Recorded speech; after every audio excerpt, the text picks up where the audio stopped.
Welcome back to World Crisis Radio, now with a war bulletin on the Libyan front.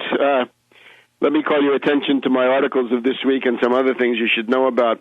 Fundamental document is Obama's Bay of Pigs in Libya, how this imperialist aggression shreds the United Nations Charter, shreds the U.S. Constitution, of course, also. You can find that at Tarpley.net, and that is now up. I believe the latest count is 17,000 websites across the world have got that one up in English. There's an Italian translation of that, which is up on something like 5 or 6 or 7,000 websites. That's very important because Italy is the absolutely key country, because those Italian bases, without the Italian bases, all of this would become logistically much, much more difficult. So take a look at that. It's called Obama's Bay of Pigs at Tarpley.net and La Baia dei Porci di Obama, and that's also at Tarpley.net, and you can also then trace that to other fine Italian language websites, Arianna, my Italian publisher, Arianna Editrice, and Luogo Comune of Max Mazzucco. You can find that one too, and plus many, many others, thousands and thousands of others.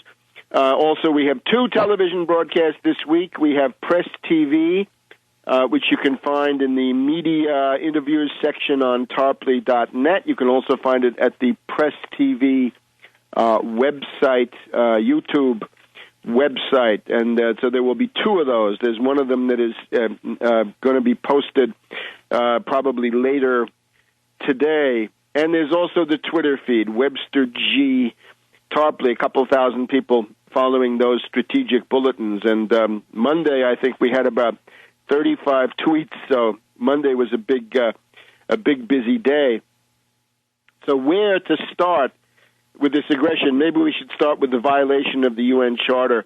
The null and void quality of the imperialist resolution, extorted, bullied through the Security Council. We're talking United Nations Security Council Resolution 1973, which is null and void. It is a dead letter because it violates the United Nations Charter. This is the problem. You cannot have the Perm 5 of the Security Council making these wild decisions, and whatever they pass becomes international law. That's no good. There's got to be a constitution above them. It's the UN Charter. I don't know who can enforce it. The Hague and these people won't do it, but it's null and void, and it's in political judgment that it's null and void. According to the UN Charter, the only time you can use armed intervention under Chapter 7 is for the purpose of maintaining or restoring international peace and security. Accent on international peace and security. Among countries, it is forbidden to interfere in the internal affairs of sovereign states. That is what this does. The resolution, of course, is also a bad joke.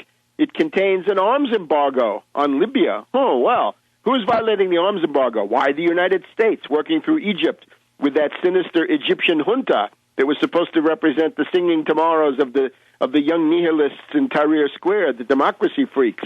It's now the military junta of Tantawi and Inan, and they're massively arming the Libyan rebels. We'll get to the fact in just a minute that the Libyan rebels are terrorists. They are Al-Qaeda.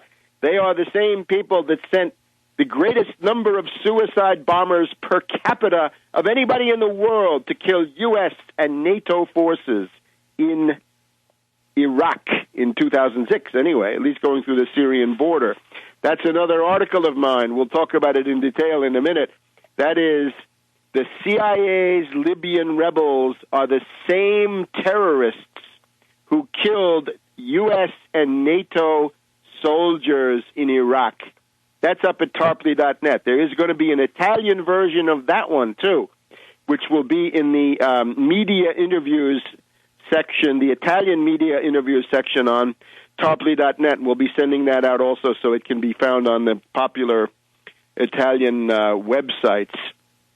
So we'll get to that in just a minute. So this UN resolution, of course, it supposedly says there shouldn't be a ground invasion. Well, we're on our way to a ground invasion right now. If Gaddafi keeps holding up as well as he has, and he's been doing remarkably well given the situation, there will be a ground invasion. So better get ready to mobilize to stop that. Right? Better get ready for a general strike. Generally speaking, the only way you can stop large-scale military interventions in foreign countries, and I'm really thinking back to 1918, 1919, when everybody piled into Russia until mass strikes broke out at the home front. That was the case in France, U.S., Italy, Germany, all these different places. So that's the other part of the story, that the international community, led by the U.S., bludgeoned, dragooned by the U.S., uses Resolution 1973 as a cover story at the same time that it violates it, because you listen to the statements from Obama, from Sarkozy, from Hillary Clinton. It's regime change. It's that Gaddafi must go. Well, Gaddafi must go is not in the resolution. And, of course, neither is the slaughter of civilians, which is massively going on. So let's look at this attack.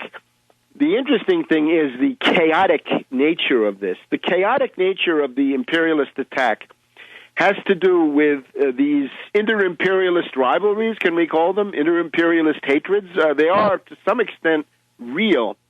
In particular, the demagogic desperation of French President Sarkozy, who misadvised by the philodoxer Bernard-Henri Lévy, the so-called nouveau philosophe, who went to Benghazi and came back he called back on the telephone with a glowing report about the wonderful nature of these terrorists there running the show, the Al-Qaeda committee running the show in Benghazi, convinced, or he occasioned, let's say, Sarkozy to send his planes over Libya to start the bombing on Saturday afternoon in advance of the U.S.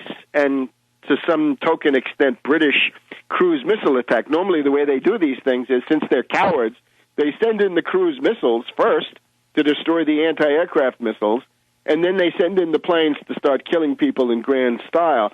Sarkozy didn't want to wait for that. He wanted to be the first one out of the gate. So Sarkozy jumped the gun. This is the spirit of attaque à outrance. This is how the French got massacred in World War I. The Young Turks of Colonel de Grandmaison and his doctrine of keep attacking no matter what, no matter how much you're getting chopped up. Politically, he's getting chopped up. And that was then the military doctrine of the French. So Sarkozy has done this. Now, the chaos then became the following. We had a situation where the British say, we want to lead this.